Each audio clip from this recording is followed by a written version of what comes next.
भगवत भक्त शारदादेवी साळुंखे पाटील घरगुती गौरी गणपती सजावट स्पर्धेला तालुक्यातून उत्स्फूर्त प्रतिसाद.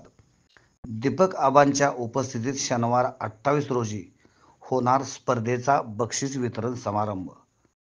दरवर्षीप्रमाणे कार्य तपस्वी आमदार काकासाहेब साळुंखे पाटील चॅरिटेबल ट्रस्ट यांच्या वतीने आयोजित करण्यात आलेल्या भगवत भक्त शारदादेवी साळुंखे पाटील घरगुती गौरी गणपती सजावट स्पर्धेला सांगोला शहर आणि तालुक्यातून प्रचंड प्रतिसाद मिळाला असून हजारो महिलांनी या स्पर्धेत सहभाग घेतला आहे. या स्पर्धेचे बक्षीस वितरण समारंभ राष्ट्रवादी काँग्रेसचे जिल्हाध्यक्ष माजी आमदार दीपक आबा साळुंखे पाटील यांच्या प्रमुख उपस्थितीत शनिवारी 28 सप्टेंबर रोजी आयोजित केला असल्याची माहिती कार्य तपस्वी आमदार काकासाहेब साळुंखे पाटील चॅरिटेबल ट्रस्टच्या वतीने डॉक्टर नेहा साळुंखे पाटील यांनी दिली. या स्पर्धेत सहभागी होणाऱ्या स्पर्धकावर कार्य तपस्वी आमदार काकासाहेब साळुंखे पाटील चॅरिटेबल ट्रस्टच्या वतीने बक्षिसांचा अक्षरशः पाऊस पडण्यात आला आहे. प्रथम क्रमांकाच्या 5 विजेत्यांना आकर्षक पैठणी मिळतील तर द्वितीय क्रमांकाच्या 10 स्पर्धकांना मिक्सर मिळणार आहे.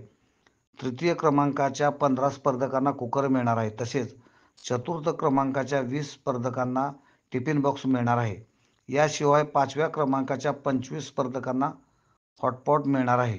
विशेष म्हणजे या स्पर्धेत सहभागी होणाऱ्या प्रत्येक महिलांना कार्य तपस्वी आमदार काकासाहेब साळुंखे पाटील चॅरिटेबल ट्रस्टच्या वतीने आकर्षक भेटवस्तू देण्यात येणार आहेत.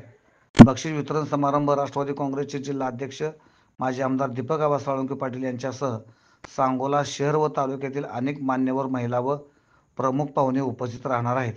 तरी शनिवार दिनांक 28 रोजी सांगोला येथील हर्षदा लॉन्स येथे दुपारी 1:30 पार पडणाऱ्या बक्षीस वितरण समारंभास सांगोला शहर आणि तालुक्यातील या स्पर्धेत सहभागी झालेल्या महिला स्पर्धकांनी उपस्थित राहावे असे आवाहन कार्य तपस्वी आमदार काकासाहेब साळुंखे पाटील चॅरिटेबल ट्रस्टच्या वतीने डॉक्टर नेहा साळुंखे पाटील यांनी केले आहे.